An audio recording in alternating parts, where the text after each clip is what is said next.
तेते अवगण हमारे, दया करहो किश मेहर उपावहो। जग दे पत्थर तारे, दया करहो किश मेहर उपावहो। डुबदे पत्थर तारे, कचहो कंचन भयो। शब्द गुरु श्रवण है सुनियो, बिकते अमृत होयो। नाम सतगुर मुख भणियो, लोहो होयो लाल। नदर सतगुर जग धारै, पाहन मानक करै। ज्ञान गुर कहो विचार, काठों श्री खंड सतगुर कीयो। दुख दरिद्र तिनके गए, सतगुर चरण जिन परसिया। से पस परेत सुर नर भये, सतगुर चरण जिन परसिया। सतगुर चरण जिन परसिया, से पस परेत सुर नर भये। परम सन्मानियो जुगो जुग अकाल प्यावर छतर तख्त दे मालक साहिब सतगुरु सच्चे पातशाह धन धन श्री गुरु ग्रंथ साहिब महाराज जी दी पावन पवित्र बारगाह अंदर सुहायमान गुरु रूप गुरु प्यारी साध संगत जीओ। अज आपां सारे ही सरकारयोग बुजुर्गवार सरदार अजैब सिंह जी की मिठी याद नूं माता संगत कौर उन्हां दा समूचा परिवार रल मिल करके मनाउणा कर रहा है। सतगुरु महाराज जी के पावन दरबार अंदर बुजुर्गों की याद नूं मनाउंदियां होइयां लंबे समय तो आप संगत जी जुड़े हो। गुरबाणी का ओट आसन लैकर के सहज पाठ साहब आरंभ हुए सन। बाणी आद तो मद तो गुर मर्यादा अनुसार सहज पाठ साहिब जी की समाप्ति हुई। उपरंत भाई साहब भाई गुरप्रीत सिंह हजूरी रागी दरबार श्री पांवटा साहिब पातशाही दसवीं उन्होंने पावन रसना तो आप संगत जी ने गुरबाणी के रसम शब्दों का कीर्तन सरवण करके लाहा प्राप्त किया। कुछ समय के लिए एकाग्रता बनाओ, रसना पवित्र करो। सारे ही संगत गज बज के आखो जी वाहिगुरु जी का खालसा वाहिगुरु जी की फतेह। बेदे हुणे गुरबाणी के पावन शब्द का आप संगत जी नूं कीर्तन सरवण करवा रहे सन। असी खते बहुत कमावंदे अंत न पारावार, हर कृपा करके बख्श लै हो। हऊँ पापी वड गुनाहगार। मनुख जिन्ना मर्जी सियाणा होवे, जिन्ना मर्जी चतुर होवे, जिन्ना मर्जी ज्ञानवान होवे, पर सतगुरु महाराज जी की गुरबाणी जो पढ़ते हाँ इस गल का ज्ञान प्राप्त होंदा है। सतगुरु जी कृपा करके समझाते ने भुल्लण अंदर सब को अभुल गुरु करतार। संसार दे विच कोई बंदा किन्ना भी सियाणा क्यों ना बन जाए, पर प्यारियों को भी गलती कर जाता है, वो भी भुल जाता है। केवल ते केवल जे नहीं भुलता वो परमेश्वर वाहिगुरू है, वो परमात्मा जी आप ने, वो नहीं कदे भुलते। ते ये मनुख खिन खिन भुलनहार है। ते सतगुरु जी महाराज कहते ने भाई अपनियां भुलां अपने गुनाह यही बख्शाउण दे लई आपां सतगुरु जी के दरबार आउंदे आ। इसी महत्व को मुख रखदियां सानूं गुरबाणी पढ़न दे लई आदेश है। मुसलमान को नमाज पढ़ने के लिए उपदेश है, हिंदू को राम नाम जपण के लिए उपदेश है। प्राणी मात्र संसार के जिहड़ा भी आया उन्होंने भाई अपने धर्म की इष्ट के उत्ते भरोसा रखने के लिए गुरु नानक साहिब जी ने ताकीद की है। उन्होंने कोल कोई मुसलमान आवे, कोई उन्होंने कोल ब्राह्मण आया चल करके, कोई खत्री आया, किसी भी धर्म के विचों आउंदा ते सतगुरु जी महाराज कहते हैं भाई इसका कारण एक है, एक ग्रंथ है सारकतावली, उसका करता होया पंडित हरदयाल। वो दुनियावी जीवन के विचों बड़ी सुंदर सुंदर उदाहरण ले करके समझाता। कहते भाई जे कोई बंदा कहे बई मैं धियां पुत्रां नूं छड्ड देना, मैं कामकार छड्ड करके जंगल दे विच चलिया जाना, भी शायद तां मैनूं मुक्ति होवेगी प्राप्त। पहलां इंज लोकी करदे सी कि मैं सारे कुछ तो मुक्त हो जावांगा, मैनूं धियां पुत्रां दी चिंता नहीं रहेगी, ना मैं ब्याह करवाया, ना धी पुत्र होए, ना कोई टेंशन है, ना मैं कोई काम कीता, ना कोई मैं बिजनेस कीता, ते मैं ते जंगल दे विच रह रिहा, मैं ते हुण मुक्त हो ही जाना। कहते इस तरीके दे नाल मुक्त नहीं होना। वो कह रहा भाई जिस तरीके दे नाल तुसीं नाव वेखदे हो, हुण तां पानी यमुना दे विच देख लो, गंगा दे विच देख लो, नदियां 'च पानी सुक गया, किते भी किश्ती नहीं लगदी। पर पुरातन समय दे विच प्यारे आ जिहड़ा पौंटा साहिब दा इलाका, जदों आपां डोई वाले नूं जाना, अपना नदी पार करनी है ते किश्ती दे उपर पार करनी पैंदी सी। ते हुण जिहड़ी वो नाव है, जिहड़ी वो किश्ती है, जिहड़ी वो पानी 'च चलदी है, उहनूं आपां बेड़ी भी कह दिंदे हां। उन्होंने चलण के लिए पानी की जरूरत है। अजकल पानी नहीं है तो किश्तियां भी दिखाई नहीं दिंदियां, किश्ती कभी रोड पर नहीं चलती होंगी। जे कोई बंदा कहे मैं अपने घरे रख लैनी है तो विच बह के चक्कू मारदा मैं कित्थे जाना, वो किश्ती को चलाने के लिए पानी की जरूरत पवेगी। तो याद रखियो जे किश्ती डुबेगी तो भी पानी के विच डुबेगी, धरती ते पई, रोड के उत्ते पई, घर के उत्ते पई हुई किश्ती कदे भी डुबदी भी नहीं। तो उस तरीके दे नाल ते कहंदे जे तुसीं इस जीवन दे विच कुछ प्राप्त करना चाहुंदे हो, ये साडे जिहड़े अंदर जिहड़ी बोल रही है, हुण मैं कहना भी मैं बोलदा, मैं कहना भी बोल रहा, ये जिहड़ी चीज़ अंदर बोलदी है ये परमात्मा वाहिगुरू जी दी अंश है। ते जदों जीव दे विचों वो निकल जांदी है बाहर, ते फिर उस टाइम है ते कोई शरीर हुंदा है, कोई मूँह दिखना, कोई लंबा होना, पर ऐवें खड़ा नहीं होना कि उन्हें लम्मा पिया होना, चाहे मंजे ते पिया होवे, चाहे धरती ते रख दे होवे, ते वो बंदा मुड़ करके खड़ा नहीं होना, क्योंकि परमात्मा वाहिगुरू जी की अंश उसदे विचों निकल गई है। हुण मनुख के जीवन का इक्को एक मनोरथ है, आ मनुखा जीवन दे विच रहिंदे आ बई जिहड़ी मेरे अंदर आत्मा है वो परमात्मा दे विच अभेद हो जावे। जिहड़े भगत कबीर साहिब जी दे बचन ने कहने हरता सीतल हर ही गेहा, भेद ना जानो मानस देहा। वो भावें मनुखा जन्म दे विच अस शरीरक साधन है, इस साधन के जरिए ये साधन के रहते हैं उसे अपनी आत्मा को परमात्मा के विच सदा वास्ते भेद कर ले, जिन्होंने आप कहने मुक्त हो गया।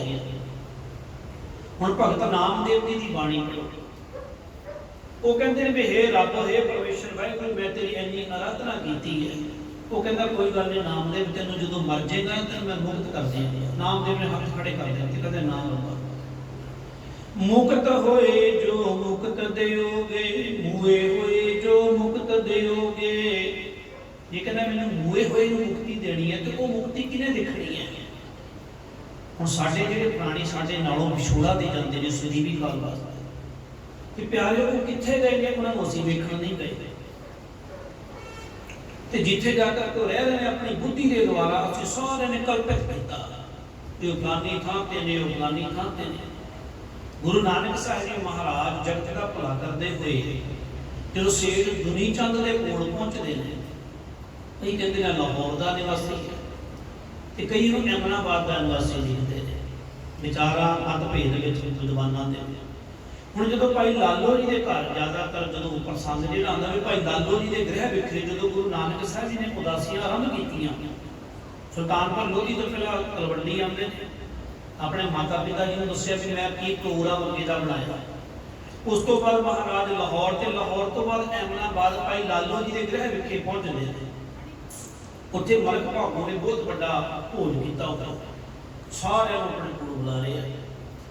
तो हुण वो जिहड़ा कहना दुनी चंद, वो कहना महाराज भी मेरे प्यो का श्राद्ध है, ਤੁਸੀਂ ਇਹ ਸਲਾਹ ਆ ਕਰਕੇ ਗ੍ਰਹਿਣ ਕਰੋ, ਤੁਸੀਂ ਵੀ ਆਓ ਨਾਲ ਜੀ। ਤੇ ਸਾਰੇ ਆਏ ਨੇ ਤੇ ਸਤਿਗੁਰੂ ਜੀ ਮਹਾਰਾਜ ਉਹ ਕੋਲ ਪਹੁੰਚੇ ਤੇ ਉਹਨੂੰ ਕਹਿਣ ਲੱਗੇ ਵੀ ਦੁਨੀ ਚੰਦ ਸਰਾਧ ਕਿਹਦਾ?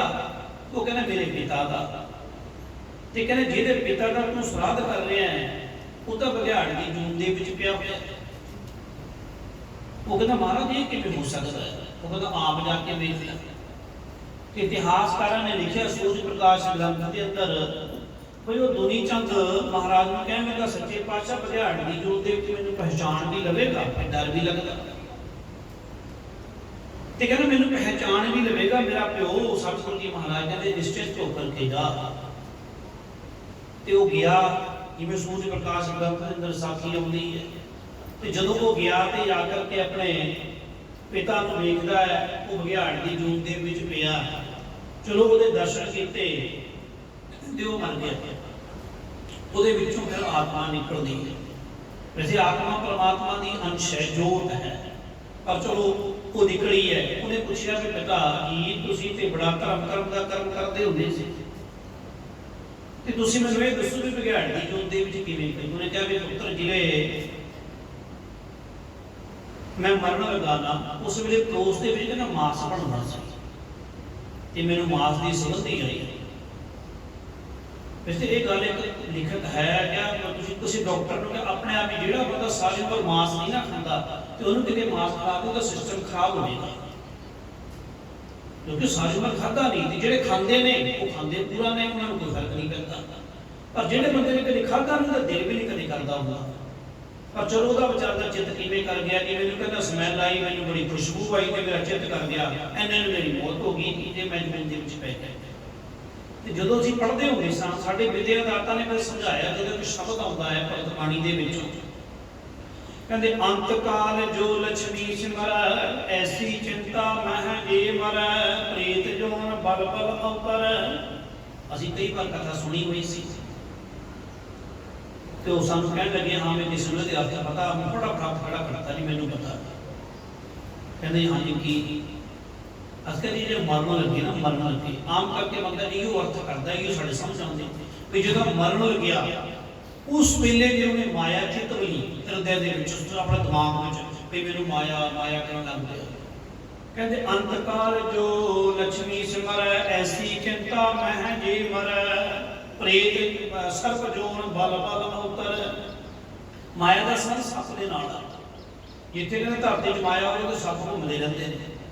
ਕਈ ਵਾਰ ਆਮ ਕਰਕੇ ਕਹਿੰਦੇ ਵੀ ਇੱਥੇ ਸੱਪ ਦਿਖਦਾ ਨਹੀਂ, ਕਹਿੰਦੇ ਕਿਤੇ ਮਾਇਆ ਨਾ ਹੋਵੇ। ਆਮ ਕਰਕੇ ਗੱਲ ਕਰਦੇ ਜਿੱਥੇ ਮਾਇਆ ਮੰਨੀ ਜਾਂਦੀ ਉੱਥੇ ਸੱਪ ਦਾ ਪਹਿਰਾ ਮੰਨਦੇ ਅਸੀਂ, ਸਾਡੀ ਮਨੋਕਲਪਨਾ ਹੈ।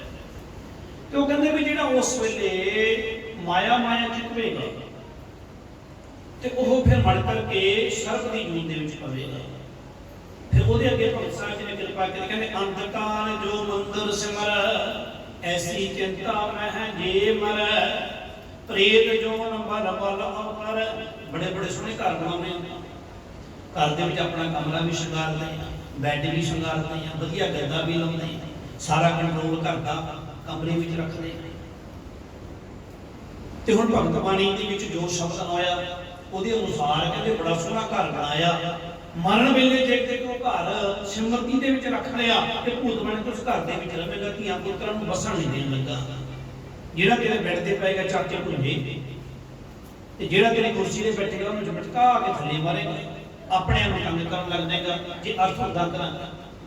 ਤੇ ਉਹਦੇ ਅੱਗੇ ਤੀਜੀ ਉਦਾਹਰਨ ਉਹਨੇ ਦੀ ਕਹਿੰਦੇ ਅੰਤ ਕਾਲ ਜੇ ਲੜਕੇ ਸਿਮਰੈ ਐਸੀ ਚਿੰਤਾ ਮਹਿ ਜੇ ਮਰੈ ਸੂਕਰ ਜੋਨ ਬਲ ਬਲ ਅਵਤਰੈ। ਸੂਰ ਦੀ ਜੂਨ ਦੇ ਵਿੱਚ ਪਵੇਗਾ। ਕਈ ਸਾਰੇ ਬੱਚੇ ਨੇ ਸੂਰ ਦੇ ਹੁੰਦੇ ਕਿ ਅੰਤ ਕਾਲ ਦੇ ਵਿੱਚ ਧੀਆਂ ਪੁੱਤਰਾਂ ਦੇ ਵਿੱਚ ਮਨ ਵਿੱਚ ਰਹਿ ਗਿਆ, ਕਿਸਮਤ ਦੇ ਵਿੱਚ ਰਹਿ ਗਿਆ। ਤੇ ਉਹ ਕਹਿੰਦਾ ਜੀ ਸੁਣਾਤਾ, ਕਹਿੰਦਾ ਜੀ ਹਾਂ। ਉਹ ਕਹਿੰਦੇ ਹੁਣ ਸਾਡੇ ਹਿਸਾਬ ਦੇ ਨਾਲ ਸੁਣੋ। ਉਹ ਕਹਿੰਦਾ ਅੰਤ ਕਾਲ ਕੀ ਹੈ? ਦੇਖੋ ਤੁਸੀਂ ਮੇਰੇ ਇਸ ਗੱਲ ਦੇ ਨਾਲ ਸਹਿਮਤ ਹੋ ਤੇ ਨਹੀਂ ਹੋ, ਉਹ ਤੁਹਾਡੇ ਉੱਤੇ ਗੱਲ ਡਿਪੈਂਡ ਕਰਦੀ ਹੈ, ਪਰ ਅਸੀਂ ਆਪਣੇ ਉਸਤਾਦ ਦੀ ਗੱਲ ਦੇ ਨਾਲ ਸਹਿਮਤ ਸਾਂ ਤੋਂ ਮੈਂ ਤੁਹਾਡੇ ਨਾਲ ਸਾਂਝ ਪਾਉਣ ਲੱਗਾ। ਉਹ ਕਹਿੰਦਾ ਅੰਤਮ ਵੇਲਾ ਜਿਹੜਾ ਆ ਮਨੁੱਖਾ ਜਨਮ ਹੈ। ਛੋਟਾ ਜਿਹਾ ਬੱਚਾ ਤੁਹਾਡੇ ਘਰ ਦੇ ਵਿੱਚ ਜਨਮ ਲੈਂਦਾ, ਤੁਸੀਂ ਗੁਰਮਤਿ ਦੇ ਪਾਸੇ ਲਾ ਦਿਓ। ਉਹ ਬੱਚਾ ਜਦੋਂ 10 ਸਾਲਾਂ ਦਾ ਹੋ ਗਿਆ ਤੇ 5 ਬਾਣੀਆਂ ਕੰਠ ਹੋਣਾ, ਜਵਾਨੀ ਪਹਿਰੇ ਦੇ ਵਿੱਚ ਗਿਆ ਉਹ ਬੱਚਾ ਨਿਤਨੇਮ ਕਰਦਾ ਹੋਵੇ, ਬੁਢੇਪੇ ਦੇ ਵਿੱਚ ਜਦੋਂ ਗਿਆ ਉਹ ਨਿਤਨੇਮ ਕਦੇ ਵਿਸਾਰੇ ਨਾ। ਤੇ ਜਦੋਂ ਮਰਨ ਲੱਗੇ ਪਿਆਰੇ ਤੇ ਉਹਦਾ ਚਿੱਤ ਕਦੇ ਵੀ ਮਾਇਆ ਵੱਲ ਨੂੰ ਨਹੀਂ ਜਾਂਦਾ। ਜਿਹੜਾ ਸਾਰੀ ਉਮਰ ਨਿਤਨੇਮ ਕਰਦਾ ਰਿਹਾ, ਮਰਨ ਵੇਲੇ ਆ ਸਤਿਗੁਰੂ ਜੀ ਇੰਨਾ ਨਹੀਂ ਇਹਦੇ ਨਾਲ ਕਰਦੇ। ਗੁਰੂ ਕਲਗੀਧਰ ਪਿਤਾ ਮਹਾਰਾਜ ਨੇ ਇੱਥੇ ਤੱਕ ਕਿਹਾ ਕਿ ਏਕ ਚਿੱਤ ਜਿਨ ਇੱਕ ਛਿਣ ਧਿਆਇਓ ਕਾਲ ਪਾਂਚ ਕੇ ਬੀਚ ਨ ਆਇਓ। ਉਹਦੇ ਸਾਰੀ ਉਮਰ ਨਿਤਨੇਮ ਕੀਤਾ, ਗੁਰੂ ਦਾ ਹੁਕਮ ਮੰਨਿਆ ਤੇ ਸਤਿਗੁਰੂ ਜੀ ਨੇ ਇੱਕ ਚਿੱਤ ਹੋ ਕਰਕੇ ਇੱਕ ਛਿਣ ਮਾਤਰ ਦਾ ਸਮਾਂ ਤੁਸੀਂ ਰੱਬ ਨੂੰ ਧਿਆ ਦਿਓ। ਤੇ ਮੈਂ ਤੁਹਾਨੂੰ ਜਨਮ ਮਰਨ ਦੇ ਗੇੜੇ ਵਿੱਚ ਨਹੀਂ ਪੈਣ ਦੇਵਾਂਗਾ। ਹੁਣ ਜਿਸ ਬੱਚੇ ਦਾ ਅਸੀਂ ਬਚਪਨ ਨਹੀਂ ਸੰਭਾਲਿਆ ਤੇ ਬਚਪਨ ਤੋਂ ਬਾਅਦ ਜਿਹਨੇ ਆਪਣੀ ਜਵਾਨੀ ਨਹੀਂ ਸੰਭਾਲੀ, ਤੇ ਜਿਹੜਾ ਬਚਪਨ ਨਾਲ ਸੰਭਾਲਿਆ ਗਿਆ ਤੇ ਜਵਾਨੀ ਨਾਲ ਸੰਭਾਲੀ ਗਿਆ, ਬੁਢੇਪਾ ਕਿਵੇਂ ਸੰਭਾਲਿਆ ਜਾਵੇਗਾ? ਤੁਸੀਂ ਆਪ ਦੱਸੋ।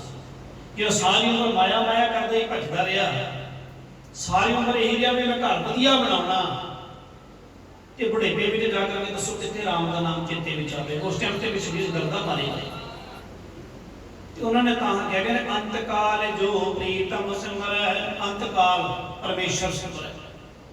ਜਿਹੜਾ ਅੰਤਮ ਵੇਲੇ ਭਾਈ ਪਰਮੇਸ਼ਰ ਆਏ ਆ ਮਨੁੱਖਾ ਜਨਮ। ਹੁਣ ਮਨੁੱਖਾ ਜਨਮ ਕਿਵੇਂ ਹੋਇਆ? ਆਮ ਕਰਕੇ ਇਤਿਹਾਸ ਕਹਿੰਦਾ ਵੀ 84 ਲੱਖ ਜੋਨੀਆਂ ਅਸੀਂ ਭੋਗ ਕਰਕੇ ਆਏ ਹਾਂ। 83,99,999 ਜੂਨਾਂ ਭੋਗ ਕਰਕੇ ਆ ਮਨੁੱਖਾ ਜਨਮ ਦੀ ਵਾਰੀ ਆਈ ਹੈ।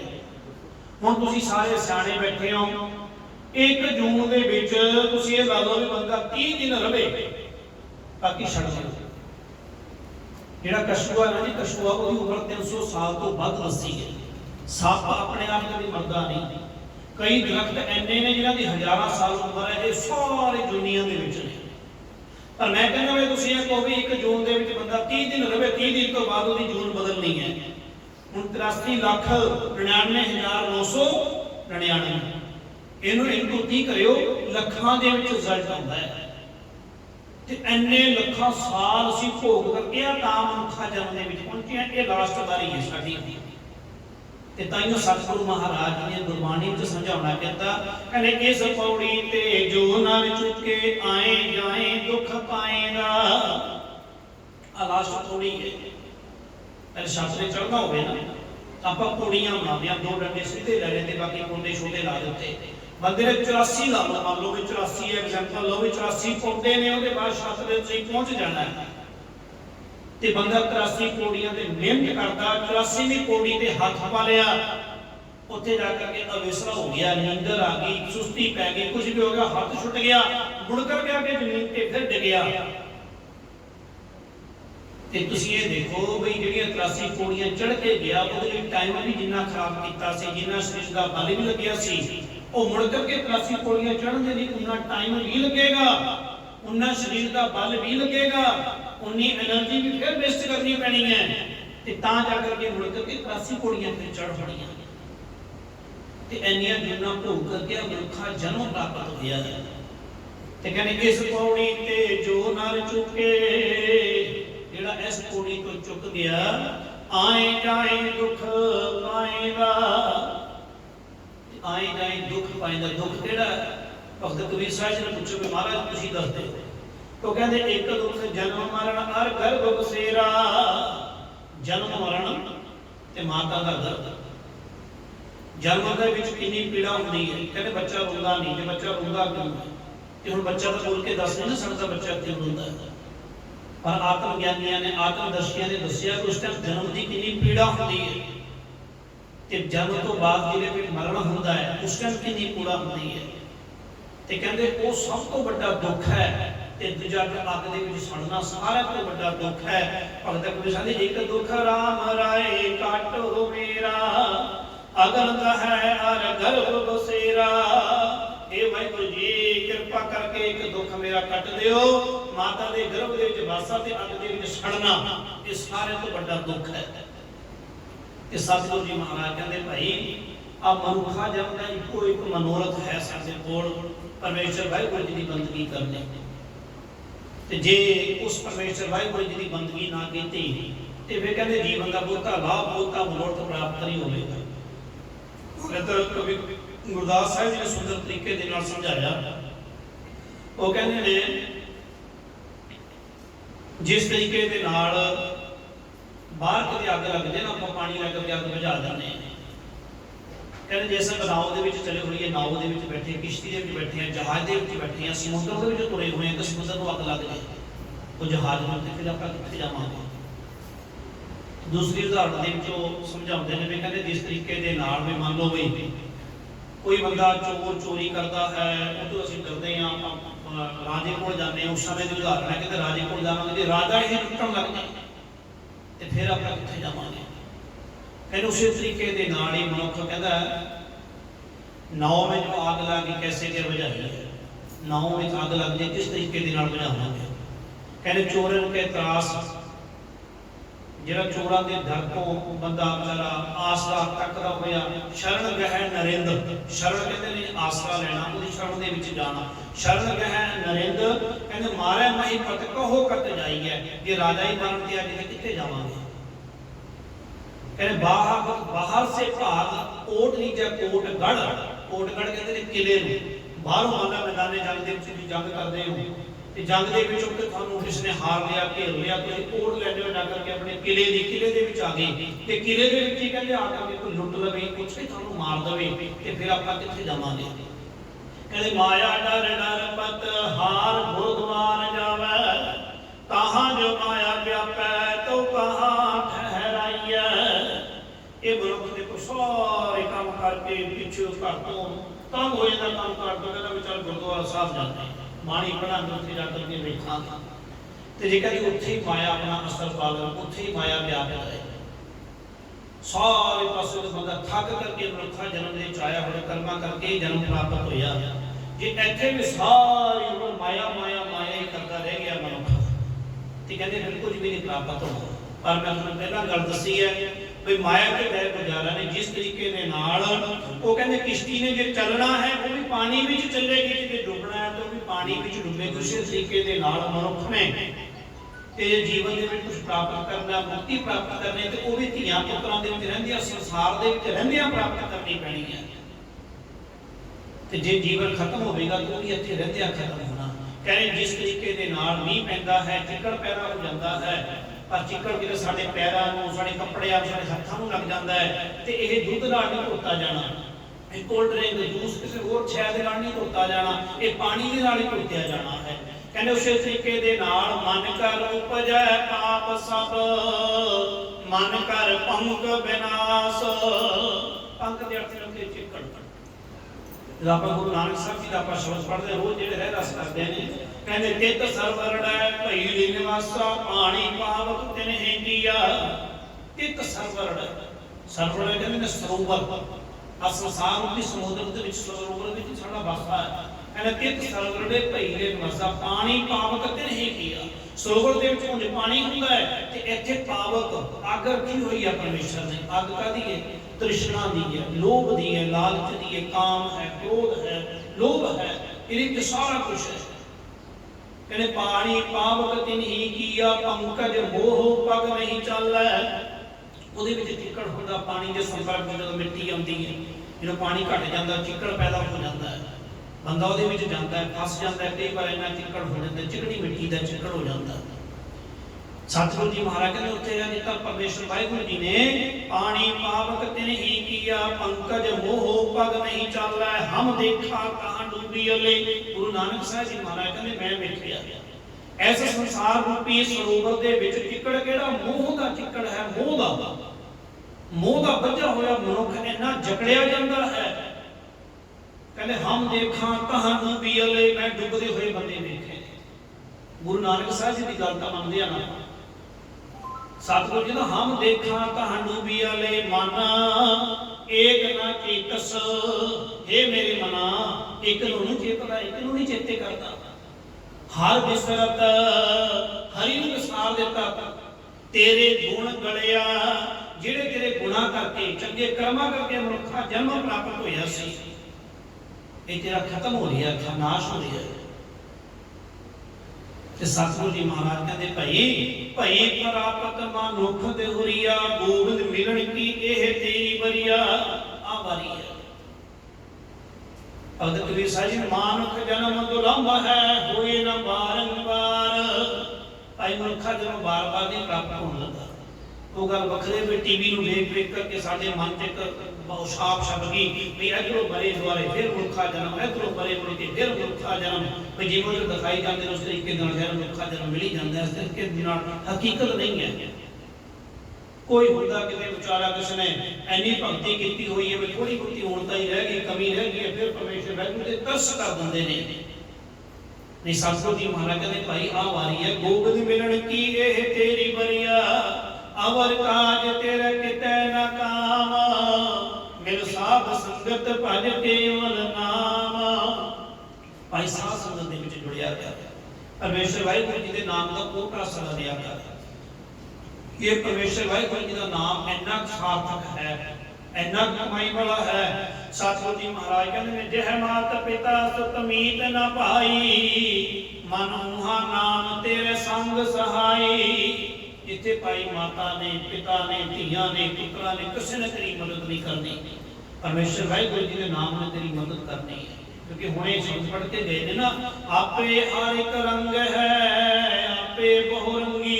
वो परमेश्वर वाहिगुरू जी साडे सारियां दे विच रचे हुए ने, आपे ही हर एक रंग है।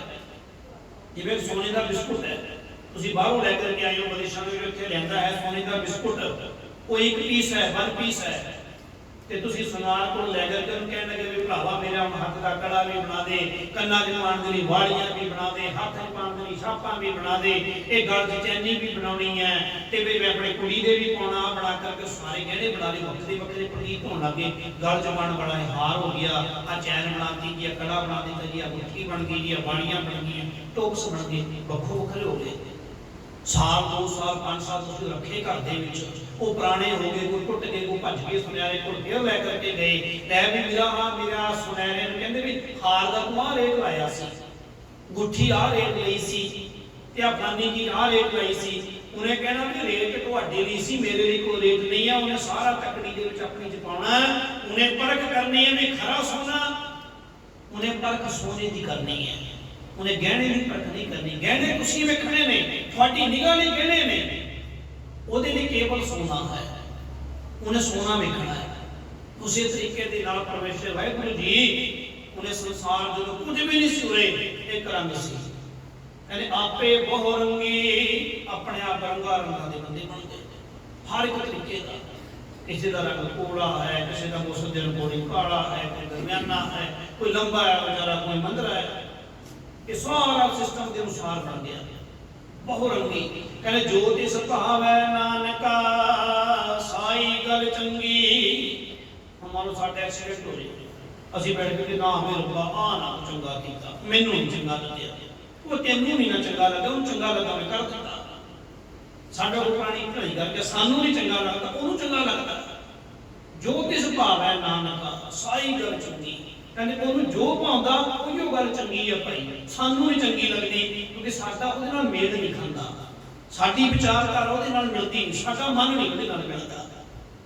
ਤਾਂ ਸਤਿਗੁਰੂ ਜੀ ਮਹਾਰਾਜ ਕਹਿੰਦੇ ਭਾਈ ਕੋਈ ਆਹੀ ਖੇਡ ਹੈ, ਮਨ ਤੂੰ ਜੋਤ ਸਰੂਪ ਹੈ ਆਪਣਾ ਮੂਲ ਪਛਾਣ। ਇਹ ਮਨ ਤੂੰ ਜੋਤ ਸਰੂਪ ਹੈ ਆਪਣਾ ਮੂਲ ਪਛਾਣ।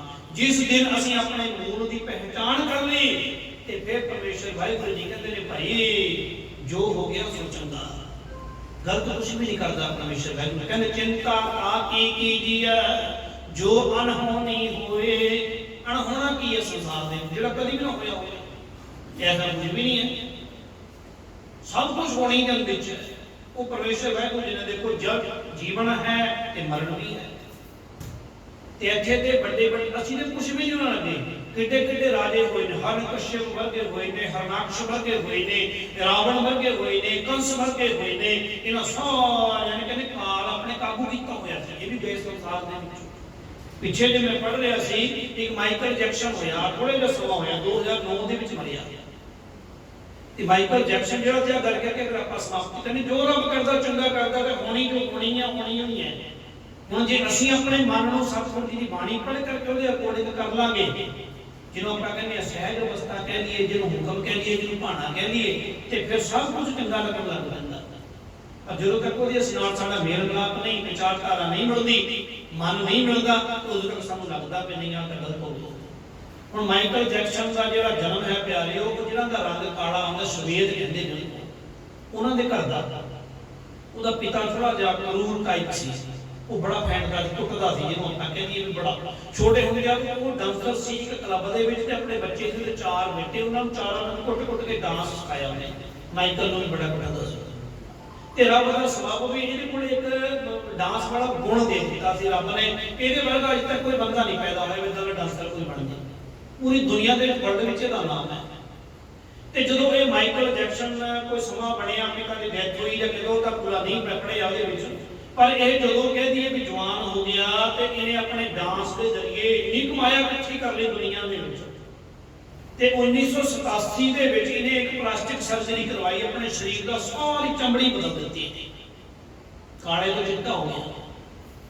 ਚਿੱਟੇ ਹੋਣ ਤੋਂ ਬਾਅਦ ਇਹਨੇ ਆਪਣੇ ਮਾਤਾ ਪਿਤਾ ਵੀ ਛੱਡ ਦਿੱਤੇ, ਪੁਰਾਣੇ ਭੈਣ ਭਰਾ, ਇਹਦੇ ਨਾਲ ਪੜ੍ਹੇ ਹੋਏ ਰਿਸ਼ਤੇਦਾਰ, ਇਹਦੇ ਸਾਥ ਸੰਬੰਧੀ, ਇਹਦੇ ਸੱਜਣ ਮਿੱਤਰ, ਕਾਲੇ ਰੰਗ ਦੇ ਬੰਦਿਆਂ ਨੂੰ ਛੱਡ ਦਿੱਤਾ ਇਹਨੇ ਨਵੇਂ ਸੱਜਣ ਮਿੱਤਰ ਕਿਰਾਏ ਪਰ ਲੈ ਲਏ, ਮਾਤਾ ਪਿਤਾ ਨਵੇਂ ਬਣਾ ਲਏ, ਗੋਰੇ ਰੰਗ ਵਾਲੀ ਲੜਕੀ ਦੇ ਨਾਲ ਵਿਆਹ ਵੀ ਕਰ ਲਿਆ। ਤੇ ਉਸ ਤੋਂ ਬਾਅਦ ਇਹਨੇ 12 ਡਾਕਟਰੇਟ ਸਪੈਸ਼ਲ ਵਧੀਆ ਡਾਕਟਰਾਂ ਦੀ ਟੀਮ ਹਰ ਵੇਲੇ 24 ਘੰਟੇ ਇਹ ਆਪਣੇ ਕੋਲ ਰੱਖਣੇ। 12 ਘੰਟੇ 12 ਡਾਕਟਰ 12 ਘੰਟੇ ਉਹ ਰਹਿੰਦੇ ਸਨ, 12 ਘੰਟੇ ਉਹ ਰਹਿੰਦੇ ਸਨ। ਬਿਨਾਂ ਟੈਸਟ ਕੀਤਿਆਂ ਇਹ ਕੁਝ ਵੀ ਨਹੀਂ ਸੀ ਖਾਂਦਾ ਹੁੰਦਾ। 25 ਸਾਲ ਇਹਨੇ ਬਿਨਾਂ ਟੈਸਟ ਕੀਤਿਆਂ ਪਾਣੀ ਵੀ ਨਹੀਂ ਪੀਤਾ, ਇਹਨੇ ਡੱਖਾ ਵੀ ਮੂੰਹ 'ਚ ਨਹੀਂ ਪਾਇਆ, ਲੈਬੋਰੇਟਰੀ ਦੇ ਬਿਨਾਂ ਚੈੱਕ ਕੀਤੇ। ਤੇ ਉਸ ਤੋਂ ਬਾਅਦ ਇਹਨੇ ਇੱਕ ਟੀਮ ਹੋਰ ਤਿਆਰ ਕੀਤੀ ਹੋਈ ਸੀ ਬੰਦਿਆਂ ਦੀ, ਜਿਹਨੂੰ ਕਹਿੰਦੇ ਆਪਾਂ ਡੋਨੇਟਰ, ਜਿਹੜਾ ਆਪਣੇ ਕਹਿੰਦੇ ਵੀ ਅੰਗ ਦਾਨ ਕਰਨ ਵਾਲੇ, ਉਹ ਵੀ ਇਹਨੇ ਤਿਆਰ ਕੀਤੇ ਹੋਏ। ਉਹਨਾਂ ਦਾ ਪੂਰਾ ਖਰਚਾ ਆਪ ਚੁੱਕ ਰਿਹਾ ਸੀ। ਕਹਿੰਦਾ ਕੱਲ ਨੂੰ ਜੇ ਮੈਨੂੰ ਲੋੜ ਪੈ ਜੇ, ਮੇਰਾ ਦਿਲ ਖੜ ਗਿਆ ਤੇ ਮੇਰਾ ਦਿਲ ਤੁਸੀਂ ਮੈਨੂੰ ਦਿਓ, ਜੇ ਮੇਰਾ ਗੁਰਦਾ ਖਰਾਬ ਹੋ ਗਿਆ ਮੈਨੂੰ ਤੁਸੀਂ ਗੁਰਦਾ ਦਿਓ, ਮੇਰਾ ਕੋਈ ਅੰਗ ਖਰਾਬ ਹੋ ਗਿਆ ਤਾਂ ਉਹ ਅੰਗ ਦੇਣਗੇ। ਉਹਨਾਂ ਦੀ ਸਹਿਮਤੀ ਦੇ ਨਾਲ ਪੂਰੇ ਐਗਰੀਮੈਂਟ ਉਹਨਾਂ ਦੇ ਨਾਲ ਕੀਤੇ ਹੋਏ ਨੇ, ਉਹਨਾਂ ਦੀ ਪੂਰੀ ਜ਼ਿੰਦਗੀ ਦਾ ਖਰਚਾ ਚੁੱਕ ਲਿਆ ਗਰੀਬ ਬੰਦਿਆਂ ਦਾ। ਤੇ ਸਾਰਾ ਕੁਝ ਇਹ ਤਕਨੀਕ ਦੇ ਨਾਲ ਲੈਬੋਰੇਟਰੀ ਚੈੱਕ ਕਰਕੇ ਸਭ ਕੁਝ ਉਸ ਤਰੀਕੇ ਦੇ ਨਾਲ ਕਰ ਰਿਹਾ। ਇਹਨੇ ਆਪਣੇ ਡਾਕਟਰ ਨੇ ਕਿਹਾ ਵੀ ਮੈਂ 150 ਸਾਲ ਦੀ ਜ਼ਿੰਦਗੀ ਜਿਉਣੀ ਹੈ, 150 ਸਾਲ। ਇਹ ਬੰਦਾ ਹੈ ਨਹੀਂ ਆਜ ਕੱਲ ਉਸ ਟਾਈਮ ਵੀ ਲੋਕੀ ਜ਼ਿਆਦਾ ਜੀਣਾ ਚਾਹੁੰਦੇ ਸਨ, ਮਰਨਾ ਉਦੋਂ ਵੀ ਨਹੀਂ ਚਾਹੁੰਦਾ ਸੀ, ਅੱਜ ਵੀ ਨਹੀਂ ਮਰਨਾ ਚਾਹੁੰਦਾ। ਆਹ ਹੁਣ ਦੀ ਗੱਲ ਹੈ, 2009 ਚ ਮਰਿਆ ਮਾਈਕਲ ਜੈਕਸਨ।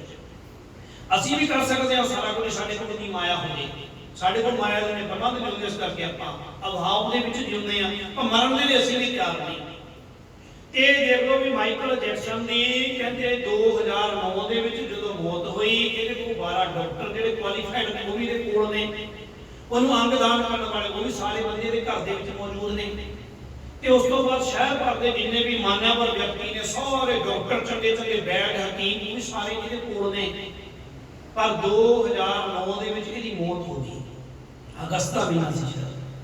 ਤੇ ਜਦੋਂ ਇਹਦੀ ਮੌਤ ਹੋਈ ਨਾ, ਇਹਦਾ ਪੋਸਟਮਾਰਟਮ ਹੋਇਆ ਤੇ ਡਾਕਟਰ ਨੇ ਕਹਿੰਦੇ ਵੀ ਰਿਪੋਰਟ ਜਿਹੜੀ ਦਿੱਤੀ ਹੈ ਵੀ ਇਹਦੇ ਸਰੀਰ ਦੇ ਅੰਗ ਸਾਰੇ ਨਾ ਹੱਡੀ ਮੋਢੇ ਜਿੱਦਾਂ ਇਹਦੇ ਸਰੀਰ ਇੰਨਾ ਕਮਜ਼ੋਰ ਹੋ ਚੁੱਕਿਆ ਸੀ, ਸਾਰੇ ਟੁੱਟ ਚੁੱਕੀਆਂ ਹਨ ਹੱਡੀਆਂ ਜੀ ਆਪਣੇ ਆਪ ਦਾ, ਕਿਉਂਕਿ ਉਹਨਾਂ ਨੂੰ ਪ੍ਰੋਟੀਨ ਭਰਪੂਰ ਜਿਹੜੀਆਂ ਚੀਜ਼ਾਂ ਚਾਹੀਦੀਆਂ ਸੋ ਨਹੀਂ ਮਿਲੀਆਂ ਟੈਸਟ ਇਦਾਂ ਦੇ ਕਰਕੇ। ਇਹਦੇ ਪੂਰੇ ਸਰੀਰ ਦੇ ਉੱਤੇ ਸਰਜਰੀ ਹੋਈ ਸੀ। ਇਹ ਜਦੋਂ ਦਰਦਾਂ ਹੁੰਦੀਆਂ ਸਨ ਤੇ ਇਹਨੂੰ ਇੰਜੈਕਸ਼ਨ ਲਾਏ ਜਾਂਦੇ ਸਨ, ਤੇ ਇੰਜੈਕਸ਼ਨਾਂ ਦੇ ਨਾਲ ਸਰੀਰ ਦਾ ਕੋਈ ਪਾਰਟ ਐਸਾ ਨਹੀਂ ਸੀ ਜਿੱਥੇ ਇੰਜੈਕਸ਼ਨ ਨਾ ਚੁਭਿਆ ਹੋਵੇ। ਤੇ 2009 ਦੇ ਵਿੱਚ ਜਿਸ ਦਿਨ ਇਹਦੀ ਡੈਥ ਹੋਈ ਹੈ, ਸਭ ਤੋਂ ਵੱਡੀ ਲਾਈਵ ਟੈਲੀਕਾਸਟ ਹੋਈ ਹੈ ਜਿਹੜੀ ਦੁਨੀਆ ਭਰ ਦੇ ਲੋਕਾਂ ਨੇ ਵੇਖੀ ਹੈ, ਅੱਜ ਤੱਕ ਦਾ ਉਹ ਵਰਲਡ ਰਿਕਾਰਡ ਹੈ। ਤੇ ਉਸ ਤੋਂ ਬਾਅਦ ਗੂਗਲ ਤੇ ਟਵਿੱਟਰ ਤੇ ਹੋਰ ਸਰਚ ਕਰਨ ਵਾਲੇ ਜਿੰਨੇ ਵੀ ਉਹਨਾਂ ਦੇ ਉਸ ਟਾਈਮ ਦੇ ਨੈਟ ਦੇ ਸਾਧਨ ਨੇ, ਉਹ ਸਾਰੇ ਉਸ ਟਾਈਮ ਕਹਿੰਦੇ ਬੁੰਦਲ ਗਏ। ਇੰਨੇ ਬੰਦਿਆਂ ਨੇ ਇਹਨੂੰ ਸਰਚ ਕੀਤਾ ਨਾ, ਉਹ 2.5 ਘੰਟੇ ਦੀ ਕ੍ਰੈਸ਼ ਹੋ ਗਈ। 2.5 ਘੰਟੇ ਗੂਗਲ ਨੂੰ ਇਹ ਨਹੀਂ ਸੀ ਪਤਾ ਲੱਗਦਾ ਕਿ ਮੈਂ ਕੀ ਸਰਚ ਕਰ ਰਿਹਾ, ਅਗਲਾ ਬੰਦਾ ਕੀ ਪੁੱਛਿਆ ਤੇ ਮੈਂ ਕੀ ਜਵਾਬ ਦੇਣਾ। ਕ੍ਰੈਸ਼ ਹੋ ਗਏ, ਖਤਮ ਹੋ ਗਏ। 2.5 ਘੰਟੇ ਚੱਲੇ ਹੀ ਨਹੀਂ ਇੰਟਰਨੈਟ ਦੇ ਜਿੰਨੇ ਵੀ ਸਾਧਨ ਸਨ। ਹੁਣ ਤੁਸੀਂ ਲਾ ਲਓ ਹਿਸਾਬ, ਕਿੰਨਾ ਵੱਡਾ ਬੰਦਾ ਹੋ ਗਿਆ। ਐਡਾ ਵੱਡਾ ਬੰਦਾ 150 ਸਾਲ ਜ਼ਿੰਦਗੀ ਜਿਉਣ ਦਾ ਟੀਚਾ, ਇਹ 12 ਡਾਕਟਰ ਉਹਦੇ ਕੋਲ ਨੇ, ਸਾਰੀ ਉਮਰ ਐ ਚੰਗੇ ਤਰੀਕੇ ਦੇ ਨਾਲ ਟੈਸਟ ਕਰਕੇ ਖਾਧਾ। ਉਸ ਤੋਂ ਬਾਅਦ ਵੀ 50 ਸਾਲ ਦੀ ਉਮਰ ਦੇ ਵਿੱਚ ਦਿਲ ਦੀ ਧੜਕਣ ਰੁਕੀ ਤੇ ਬੰਦੇ ਦੀ ਮੌਤ ਹੋ ਗਈ। ਤੇ ਜਿਹੜਾ ਮਰਨਾ ਹੈ ਪਿਆਰਿਓ, ਇਹ ਸੱਚ ਹੈ। ਤੇ ਕਦੋਂ ਮਰਨਾ, ਕਿੱਥੇ ਮਰਨਾ, ਇਹ ਸਾਨੂੰ ਨਹੀਂ ਪਤਾ। ਇਹ ਰੱਬ ਨੇ ਸਾਡੇ ਕੋਲ ਦੋਨੋਂ ਦਾਤਾਂ ਰੱਬ ਦੀਆਂ ਨੇ ਤੇ ਦੋਨੋਂ ਹੀ ਲੋਕਾਂ ਕਰਕੇ ਰੱਖੀਆਂ ਹੋਈਆਂ ਨੇ। ਜੇ ਹੁਣ ਕਿਸੇ ਬੰਦੇ ਨੂੰ ਪਤਾ ਲੱਗ ਜਾਵੇ ਤੇਰੀ ਪਰਸੋਂ ਨੂੰ ਡੈਥ ਹੋ ਜਾਣੀ ਹੈ ਤੇ ਉਹਦਾ ਬੰਦੇ ਦਾ ਰੰਗ ਨਹੀਂ ਪੀਲਾ ਪੈ ਜਾਂਦਾ। ਇਸ ਕਰਕੇ ਸਤਿਗੁਰੂ ਜੀ ਮਹਾਰਾਜ ਕਹਿੰਦੇ ਨੇ, ਭਾਈ ਚਿੰਤਾ ਕਾਕੀ ਕੀਜੀਐ ਜੋ ਅਨਹੋਣੀ ਹੋਏ, ਇਹੋ ਮਾਰਗ ਸੰਸਾਰ ਕੋ ਨਾਨਕ ਥਿਰ ਨਹੀਂ ਹੋਏ। ਇੱਥੇ ਸਦਾ ਵੀ ਕੋਈ ਸਥਿਰ ਨਹੀਂ ਹੈ। ਤੇ ਮਨੁੱਖਾ ਜਨਮ ਦਾ ਪਿਆਰੇ ਜੀਵਨ ਦਾ ਇੱਕੋ ਇੱਕ ਮਨੋਰਥ ਹੈ ਤੇ ਪਰਮੇਸ਼ਰ ਵਾਹਿਗੁਰੂ ਜੀ ਦਾ ਨਾਮ ਜਪਿਆ। ਸਾਧ ਸੰਗਤ ਭਜ ਕੇਵਲ ਨਾਮ, परमात्मा वाहिगुरू जी का जिन्ना भी नाम जप लईए, नाम जप करके लाभ प्राप्त होगा। तो जो फिर ग्रंथी सिंह अरदास करेगा, अंतिम अरदास जो आप कहते हैं, जो सारी संगत फिर अरदास करेगी, उस टाइम फिर सतगुरु जी महाराज कदे भी संगत की की हुई अरदास व्यर्थ नहीं जान देंगे, क्योंकि बंदे ने कुछ तो अपनी मेहनत की होंगी है, कुछ सारी संगत इकट्ठी होकर के मेहनत करती कहती है सच्चे पातशाह जी देहो सजन असीसड़ियां जियो होवे साहिब स्यो मेल। महाराज कृपा कर आ जरा प्राणी चढ़ाई करके गया, ਇਹਦੇ ਪਰਖਾਏ से सारी संगत अरदास करदी पईयां ਇਹਨੂੰ ਆਪਣੇ ਚਰਨਾਂ 'ਚ ਨਿਵਾਸ ਬਖਸ਼ ਦਿਓ। ਜੀਵਨ ਕਾਲ ਦੇ ਵਿੱਚ ਬੇਅੰਤ ਪ੍ਰਕਾਰ ਦੀਆਂ ਭੁੱਲਾਂ ਆਪਾਂ ਗੱਲ ਭੁੱਲਾਂ ਤੋਂ ਸ਼ੁਰੂ ਕੀਤੀ ਸੀ। ਆਪਾਂ ਗੁਰੂ ਮਹਾਰਾਜ ਦੇ ਚਰਨਾਂ 'ਚ ਇੱਕੋ ਅਰਦਾਸ ਕਰਦੇ ਹਾਂ ਉਸ ਵੇਲੇ, ਲੇਖੈ ਕਤਹਿ ਨਾ ਛੁਟੀਐ ਖਿਨ ਖਿਨ ਭੁੱਲਣ ਹਾਰ, ਬਖਸ਼ਣ ਹਾਰ ਬਖਸ਼ ਲੈ ਨਾਨਕ ਪਾਰੇ ਉਤਾਰ। ਪਰ ਅੱਜ ਸਰਦਾਰ ਅਜੈਬ ਸਿੰਘ ਜੀ ਦੇ ਪ੍ਰਖਾਏ ਮੈਂ ਇਹ ਅਰਦਾਸ ਨਹੀਂ ਕਰਨੀ, ਕਿਉਂਕਿ ਉਹਨਾਂ ਦੀ ਅੰਤਿਮ ਅਰਦਾਸ ਪਹਿਲਾਂ ਹੋ ਚੁੱਕੀ ਹੈ। ਅੱਜ ਉਹਨਾਂ ਦੀ ਮਿੱਠੀ ਯਾਦ ਹੈ। ਜੇ ਅੱਜ ਵੀ ਆਪਾਂ ਕਹਾਂਗੇ ਉਹਨਾਂ ਦੀ ਆਤਮਾ ਦੀ ਸ਼ਾਂਤੀ, ਤੇ ਫਿਰ ਇਹ ਮੰਨੋ ਵੀ ਜਿਹੜੀ ਪਹਿਲਾਂ ਅਰਦਾਸ ਹੋਈ ਸੀ ਉਹ ਮਹਾਰਾਜ ਨੇ ਹਜੇ ਪ੍ਰਵਾਨ ਨਹੀਂ ਕੀਤੀ, ਕਿਤੇ ਵੀ ਮੰਨਣੀ ਪਵੇਗੀ ਨਾ। ਤੇ ਜੇ ਤੁਹਾਨੂੰ ਅਰਦਾਸ ਤੇ ਭਰੋਸਾ, ਤੇ ਫਿਰ ਇਹ ਵੇਖੋ ਵੀ ਜਿਹੜੀ ਉਹਨਾਂ ਦੀ ਉਦੋਂ ਅਰਦਾਸ ਕੀਤੀ ਸੀ ਜਦੋਂ ਚੜ੍ਹਾਈ ਕਰੀ ਸਨ, ਉਸ ਤੋਂ ਬਾਅਦ ਅੰਤਿਮ ਅਰਦਾਸ ਹੋਈ ਸੀ, ਉਸ ਵੇਲੇ ਮਹਾਰਾਜ ਨੇ ਉਹਨਾਂ ਨੂੰ ਆਪਣੇ ਚਰਨਾਂ 'ਚ ਥਾਂ ਬਖਸ਼ ਦਿੱਤਾ। ਤੇ ਆਪਾਂ ਉਹਨਾਂ ਦੀ ਮਿੱਠੀ ਯਾਦ ਨਾਲ ਮਨਾਉਂਦੇ ਪਏ ਹਾਂ। ਮਿੱਠੀ ਯਾਦ ਨੂੰ ਮਨਾਉਣਾ ਆਪਾਂ ਆਮ ਦੀ ਭਾਸ਼ਾ 'ਚ ਕਹੀਏ, ਪਰ ਉਹਨਾਂ ਦੇ ਨਕਸ਼ੇ ਕਦਮ ਤੇ ਆਪਾਂ ਚੱਲਣਾ, ਜਿਵੇਂ ਉਹ ਗੁਰੂ ਮਹਾਰਾਜ ਦਾ ਨਾਮ ਜਪਦੇ ਸੀ, ਉਦਾਂ ਆਪਾਂ ਸਾਰਾ ਪਰਿਵਾਰ ਉਸ ਤਰੀਕੇ ਦੇ ਨਾਲ ਗੁਰੂ ਮਹਾਰਾਜ ਜੀ ਦੇ ਚਰਨਾਂ ਦੇ ਨਾਲ ਜੁੜਿਆ ਹੋਇਆ। ਅੱਜ ਵੀ ਆਪਾਂ ਬਜ਼ੁਰਗਾਂ ਦੀ ਪਰਿਵਾਰ ਦੀ ਚੜ੍ਹਦੀ ਕਲਾ ਦੇ ਵੀ ਅਰਦਾਸ ਹੋਣੀ ਹੈ। ਮਿੱਠੀ ਅਰਦਾਸ ਦਾ ਪਿਆਰ ਮੇਰੀ ਮਨ ਅਨੁਸਾਰ ਤੇ ਇਹੋ ਭਾਵ ਆ, ਤੇ ਹੋਣਾ ਵੀ ਇਹੋ ਚਾਹੀਦਾ। ਸੋ ਆਪਾਂ ਸਾਰਿਆਂ ਦੇ ਤੇ ਮਹਾਰਾਜ ਜੀ ਕਿਰਪਾ ਕਰਨ, ਸਾਡਾ ਸੁਣਿਆ ਗਾਇਆ ਸਾਡਾ ਸਾਰਿਆਂ ਦੇ ਥਾਂ ਪਵੇ ਜੀ। ਹਾਜ਼ਰੀ ਸਾਡੀ ਸਾਰਿਆਂ ਦੀ ਗੁਰੂ ਮਹਾਰਾਜ ਜੀ ਦੇ ਚਰਨਾਂ 'ਚ ਪ੍ਰਵਾਨ ਹੋਵੇ। ਆਪਾਂ ਸਾਰੇ ਸਰਦਾਰ ਅਜੈਬ ਸਿੰਘ ਜੀ ਦੀ ਮਿੱਠੀ ਯਾਦ ਨੂੰ ਮਨਾਉਂਦੇ ਹਾਂ। ਮਾਤਾ ਸੰਗਤ ਕੌਰ ਜੀ ਦੇ ਸੱਦੇ ਪੱਤਰ ਤੇ ਉਹਨਾਂ ਦੇ ਵੱਡੇ ਸਰਦਾਰ ਕਵਿੰਦਰ ਸਿੰਘ ਜੀ ਸਮੁੱਚੇ ਪਰਿਵਾਰ ਦੀ ਬੇਨਤੀ ਨੂੰ ਪ੍ਰਵਾਨ ਕਰਦੇ ਹਾਂ। ਗੁਰੂ ਮਹਾਰਾਜ ਜੀ ਦੇ ਚਰਨਾਂ ਵਿੱਚ ਹਾਜ਼ਰੀ ਭਰ ਰਹੇ ਹਾਂ ਜੀ। ਸਤਿਗੁਰੂ ਜੀ ਦੀ ਗੁਰਬਾਣੀ ਦੀ ਕਥਾ ਵਿਚਾਰ ਕਰਦੇ ਹਾਂ। ਕੋਈ ਬੇਅੰਤ ਪ੍ਰਕਾਰ ਦੀਆਂ ਭੁੱਲਾਂ ਹੋ ਜਾਣੀਆਂ ਸੁਭਾਵਕ ਨੇ। ਸਤਿਗੁਰੂ ਜੀ ਮਹਾਰਾਜ, ਸਤਿਗੁਰੂ ਜੀ ਦੀ ਸੰਗਤ ਬਖਸ਼ਣਹਾਰ ਹੈ ਜੀ, ਬਖਸ਼ ਲੈਣਾ ਅਗਾਹਾਂ ਤੋਂ ਅਸੀਸ ਬਖਸ਼ਣੀ। ਇਹੋ ਸੱਜਣ ਅਸੀਸੜੀਆਂ ਜੀ ਹੋਵੇ ਸਾਹਿਬ ਸਿਓ ਮੇਲ। ਗੱਜ ਵੱਜ ਕੇ ਫਤਿਹ ਬੁਲਾਓ ਜੀ। ਵਾਹਿਗੁਰੂ ਜੀ ਕਾ ਖਾਲਸਾ, ਵਾਹਿਗੁਰੂ ਜੀ ਕੀ ਫਤਿਹ। ਸਤਿਨਾਮ ਵਾਹਿਗੁਰੂ ਸਾਹਿਬ ਜੀਓ। ਰਾਮ ਕਲੀ ਮਹੱਲਾ ਤੀਜਾ। ਆਨੰਦ ਇੱਕ ਓੰਕਾਰ ਸਤਿਗੁਰ ਪ੍ਰਸਾਦ। ਆਨੰਦ ਭਇਆ ਮਿਲ ਮਾਏ ਸਤਿਗੁਰੂ ਮੈਂ ਪਾਇਆ। ਸਤਿਗੁਰ ਤਾਂ ਪਾਇਆ ਸਹਿਜ ਸੇਤੀ ਮਨ ਵਧੀਆਂ ਵਾਧਾਈਆਂ। ਰਾਗ ਰਤਨ ਪਰਵਾਰ ਬਰੀਆਂ ਸ਼ਬਦ ਗਾਵਣ ਆਈਆਂ। ਸਭ ਸੁਰਤਾਂ ਗਾਵਹੁ ਹਰਿ ਕੀਰਾ ਮਨ ਕੀ ਵਸਾਇਆ। ਕਹਿ ਨਾਨਕ ਆਨੰਦ ਹੋਵਾ ਸਤਿਗੁਰੂ ਮੈਂ ਪਾਇਆ। ਏ ਮਨ ਮੇਰਿਆ ਤੂੰ